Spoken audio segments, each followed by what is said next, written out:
Welcome to Latte with a Lawyer, a podcast dedicated to bringing you the stories of some of America's most successful lawyers, figuring out what makes them tick, how they creatively solve problems, and how others aspiring to be them can follow in their footsteps. Okay, folks, welcome to another episode of Latte with a Lawyer. I'm your host, Jonathan Brickman, and today we've got from, Louisville, Kentucky, or close to it, Justin Key from Goldberg Simpson. Welcome to the show. Thanks for having me. Excellent.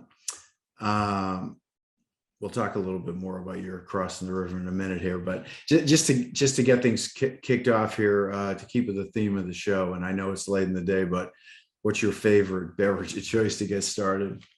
Yeah, so I don't know I deserve to be on the show because I usually start with a smoothie every morning. I put a lot of stuff in the Vitamix, and that's usually what gets me going.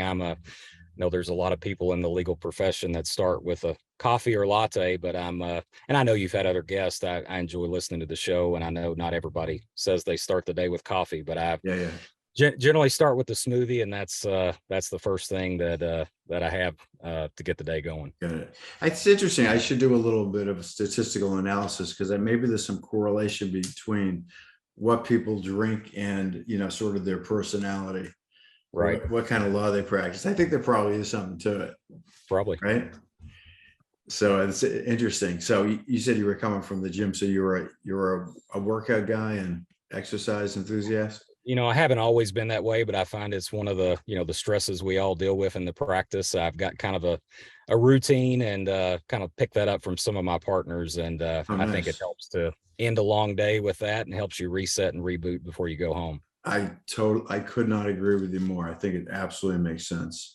So let's talk about what kind of law you practice. So I've been practicing for about 15 years, and the bulk of it is family law, and that, of course, includes your divorce cases, adoption, and that comprises about 90% of my practice, and really a good portion of our firm's practice.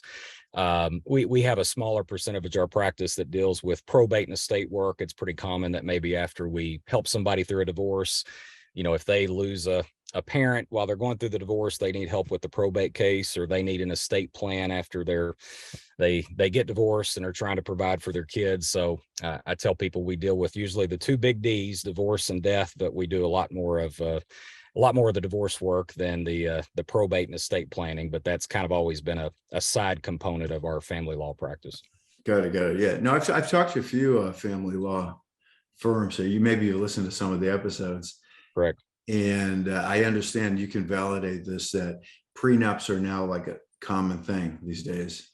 Yes. I think, I believe they are rightfully becoming more used as people, it's the majority of cases, it's too late for them to realize the benefits that a prenup can bring, but I think it's getting more commonly accepted. And I think, particularly people that are in second marriages or high asset cases, I think they naturally see the benefits a little more. But, I had a young couple in recently, one's about to become a doctor, and they don't really have, assets in the way of what our common prenup clients would have, but they just want to get off on the right foot and have that foundational document. And, I think a lot of people see it. It doesn't have to be a bad thing. It can be kind of like Murphy's Law. I'm going to get it done, and then we'll have it in the background and hopefully won't need to use it. So I do agree. I think it may be kind of a generational thing, but it seems to be more accepted. We seem to do more of those now than what we did 10 or 15 years ago. Yeah, no, it is interesting to me because it doesn't seem like that's getting off on the right foot. It seems like, like that's a discussion that you don't think you should be having at the beginning, but practically speaking, it makes a lot of sense. I agree with that. I think again, I call it just a foundational document, and it forces some discussion about, hey, how are we going to do finances? And, again, it can be, I understand why a lot of people view it as an unnecessary or negative thing, but when they see the other side of what can play out in family court, I think it just doesn't take much for there to be some value that can be realized in that. Got it.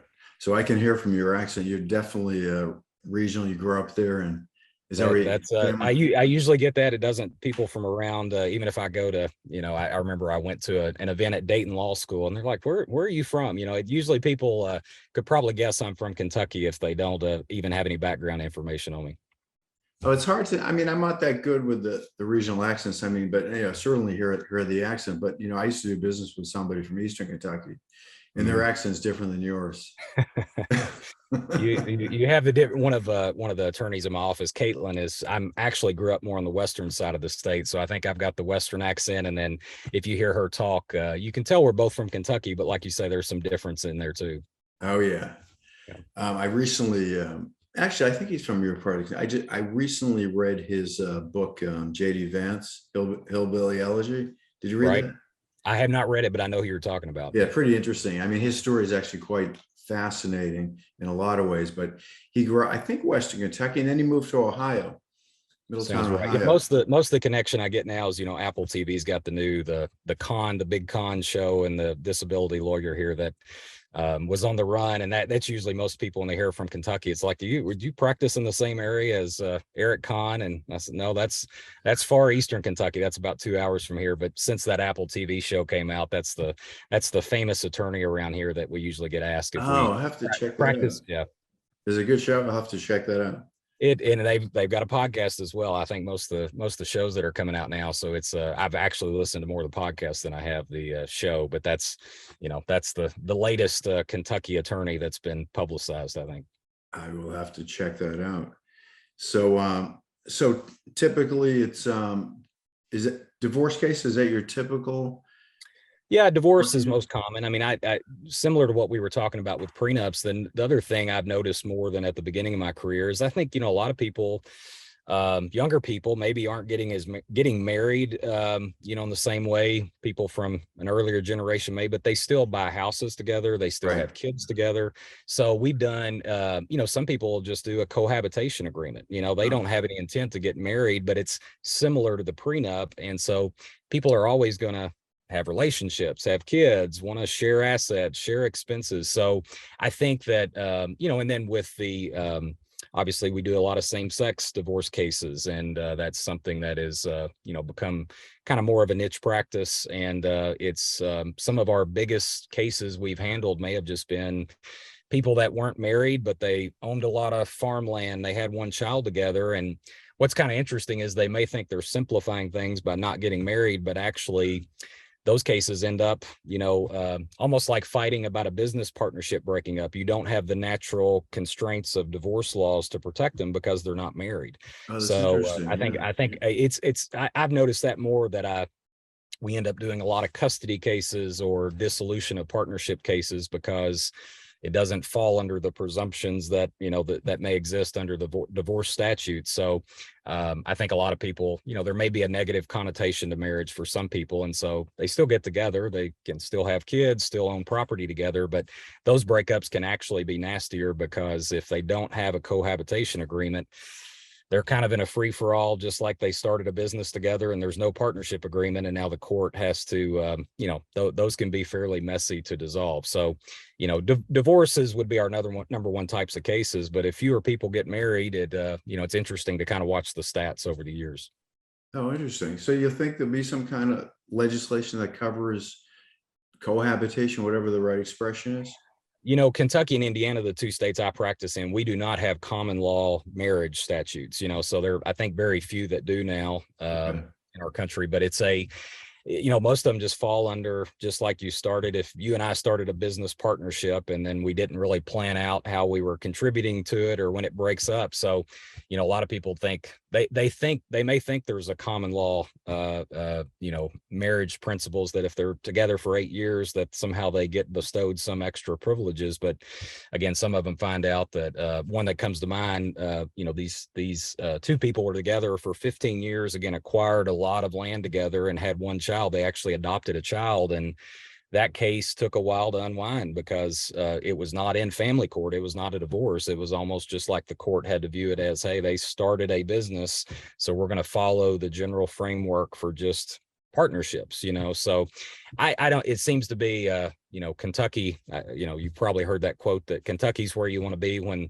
the world comes to an end, because we're always about 20 years behind everybody else. And so I don't know that our legislature will be passing any special laws for couples that choose not to get married, but it's just a lot of people don't think about the problems it can cause if they they think they're simplifying things by not getting married, and actually it could be complicating the property division and division of debt and things like that. The child related issues generally play out, the same standards usually apply, whether it's a divorce or an unmarried couple. But people again, generally no good deed ever goes unpunished, and they may think they're doing the right thing at the start, but if they don't have a cohabitation agreement, there could be a rude awakening at the end. Interesting. Yeah, that's really interesting. So I would imagine it's part of what you're counseling as well when people come together. Yeah. Correct. Yeah, that makes a lot of sense. I mean, I understand the whole business partnership thing. I mean, when those things unwind, it gets pretty nasty sometimes. Right. So yeah, you want to have something in place. Interesting. So, I mean, how'd you make the decision to become a lawyer?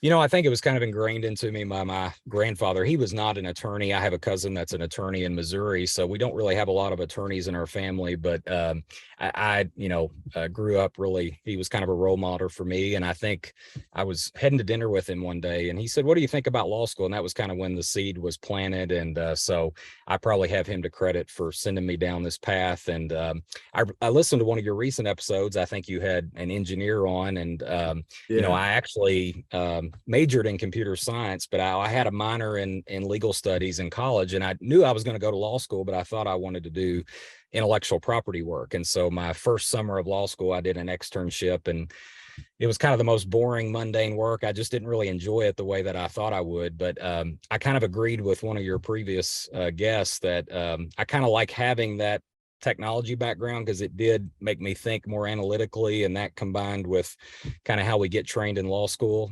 I wouldn't change anything about my background. But I think the earliest seed was probably planted by my grandfather, and then we never know how exactly it's going to grow. But that's a little bit about my path and how I. Yeah, it's interesting. Why'd your grandfather? I don't. He may just been of that old school generation of say, hey, I'd be proud to have a lawyer or doctor. I think there's always been that traditional thinking that there's certain careers that Yes, so that it could have been as simple as that. But he worked in a warehouse for many years. My dad was a coal miner. I think part of it was they, like every parent or grandparent, they want the best for you, and perhaps that was just the that's where they thought, well, I'd maybe have an easier life if I went down that path. And physically, I probably did, because I, fortunate to come from family that, like I say, good, hard blue collar workers. But I think it's just like all of our parents and grandparents, they want the best for us. And maybe he just thought that,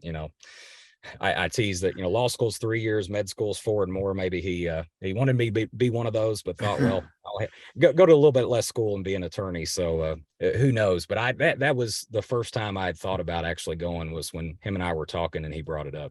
Yeah, interesting. And how'd you get into family law? How did that happen?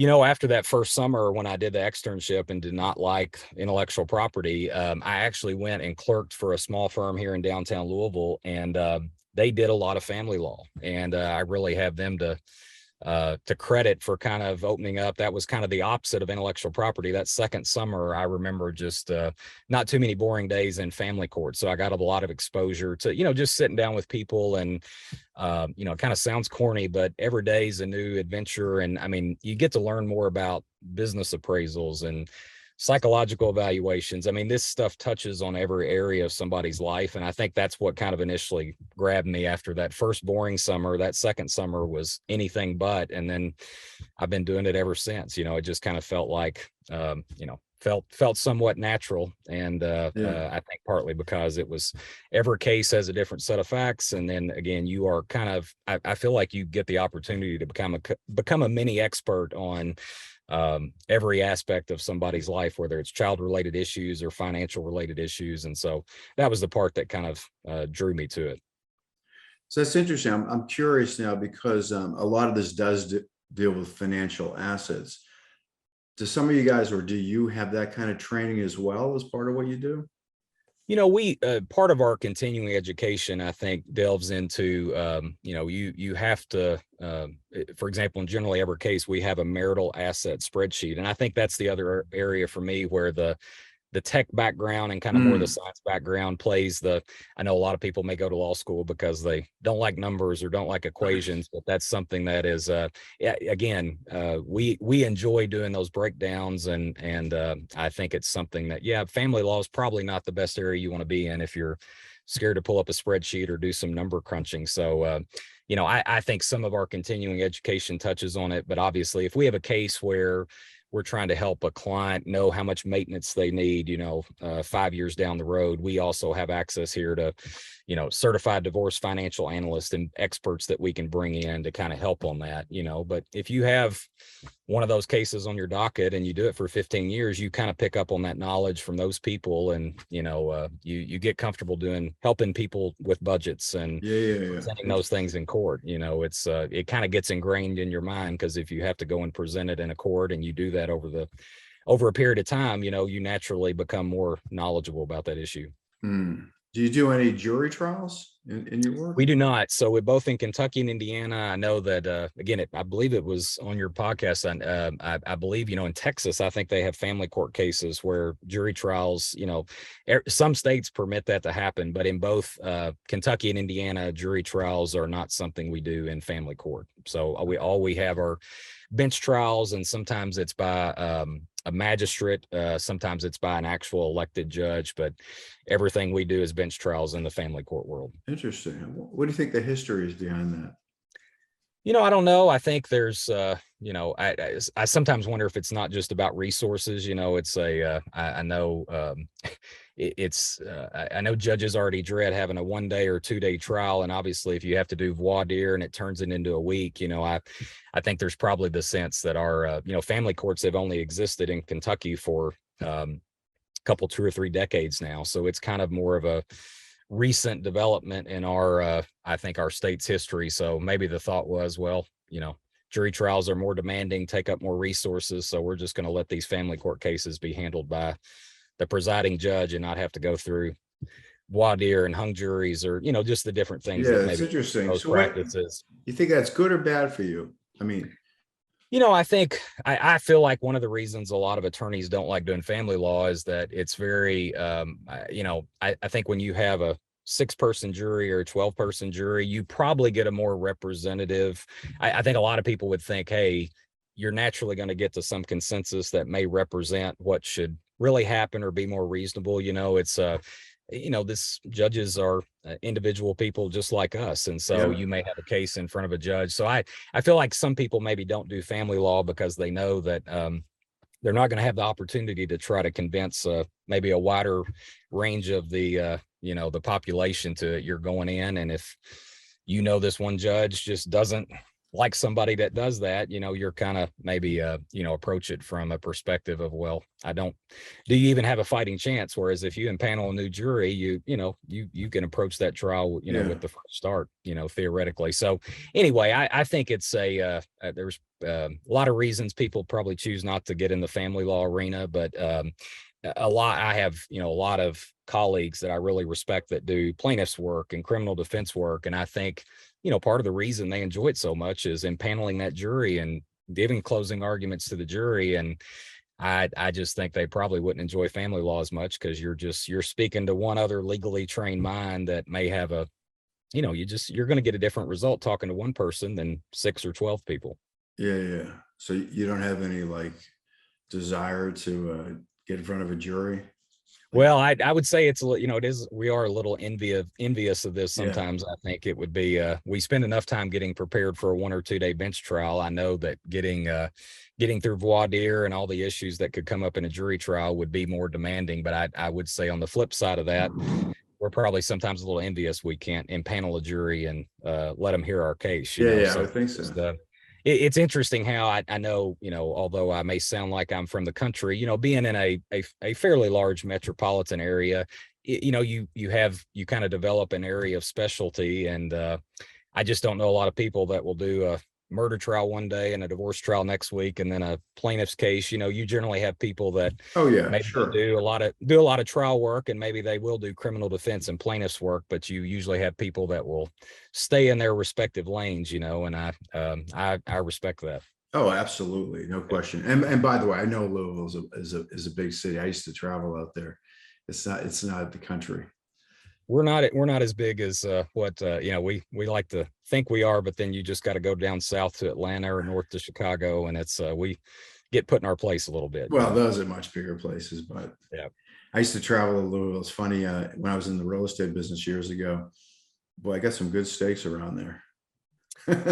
We have good I think our culinary scene is pretty good. So it's Yeah. we've got a lot of good places to eat around here. Yeah, no, it was an interesting place. In fact, I didn't get to go to the Kentucky Derby, although I was invited to it, but I did go to Churchill Downs one afternoon just to watch a race. You will have to come to the Derby. Everybody needs to do that once. Everyone should do that once, right? I agree. Everybody needs to come and experience at least one time. Yeah. But what's his name? Got in some trouble there, didn't he? Baffert? He got in a little bit of Yeah, I trouble. think right now he was not able to attend this year, and I don't know how long that will go on. But there's been a lot of litigation about that, over the past year, and I don't think it's all over. So it's you'd hope to at least be able to go to the track and not have to deal with attorneys and lawsuits, but that hasn't been the case around here in the last little bit. So Yeah. Anyway, interesting stuff. So just to sort of wrap it up a little bit here, but law school, what would be your advice to somebody that wants to go to law school today? What would you say? Well, I think about it with my own kids. I think if either my kids are just 5 and 3 right now, but I think if they ever have the inkling to want to go down that path, I think it's good just to go shadow an attorney for a week. That's what I would have them do with me. And just, what you see on TV and movies is, as it's not really representative of what maybe a normal week is, for us. So I mean, Better Call Saul is not the real thing. I mean, that is, I think that's what's funny is you could pick a lot of different shows and movies that try to represent it in different ways, and I just don't think any of them quite nail it. So I think go out and shadow an attorney and just follow them out and see the stuff they have to deal with in the office and the administrative time. And, and I know it varies depending on whether you're at a big firm or, a smaller firm, but I think it would behoove anybody that, just even when they're in high school or when they're going through college, before you put that application in, just go shadow somebody, I think, for more than a day, half a week,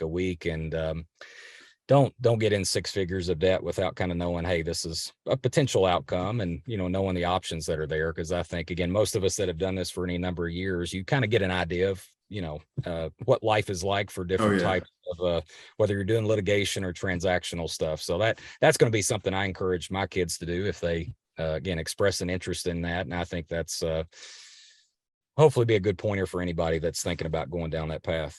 Excellent. Well, you got years to influence your kids to become a lawyer, just like you. I was about to say it'll be either influence them that way or away from it, depending on. That's right. Yeah. Excellent. So let me add, anything else you want to share, or what's the best way for people to get in touch with you if they want to? Yeah. Again, appreciate you having me on. Sure. GoldbergSimpson.com, LouisvilleDivorce.com is our main website. So Okay. I'm very blessed to be at a firm that we are now the largest domestic relations firm. Our firm also does other practice areas, but just so proud to be with a great group of practitioners. We have a former judge in our practice and one of the most experienced divorce attorneys in the area who actually started Louisville Divorce about 30 years ago, before websites and blogging were cool. So even somebody across the country that has a random issue that comes up here, you can go to LouisvilleDivorce.com, and again, our one of our partners has digested cases for 30 years. So it's just, it's fun to be in a place where it's tough to be a solo attorney. And that was kind of how I started. And to be at a place now where, you're with somebody that you can pick up the phone or Zoom in and call. Louisville Divorce is probably the best way to find us. And you'll not only see me, but a lot of other people that have been doing this longer than me, and just a good group. We're happy to be we have several AAML members, and which is kind of the preeminent matrimonial law organization. So we try to be pretty active, not just in our region, but also nationally, and just really proud to be at the place that I'm at. Excellent. Okay, so you go by Louisville Divorce as opposed to Goldberg Simpson family. Goldberg Simpson will let you see. Again, we have other practice areas, and really our matrimonial practice is only about half of our attorneys, so it's a good chunk of it. But we have people that again do a wider range of practice areas. So Goldberg Simpson will show off our whole firm, but LouisvilleDivorce.com is really where we put a lot of focus on the family court stuff that we've talked about today. Excellent. Well, good. It was good to spend time with you. And once again, Justin Key from Louisville Divorce, also Goldberg Simpson. And this show has been sponsored by EmotionTrac, and we use artificial intelligence for mainly litigators that want to do case prep through hidden insights through our platform. But anyway, thanks again, Justin. It's good to spend time with you. Thanks again for having me. You bet.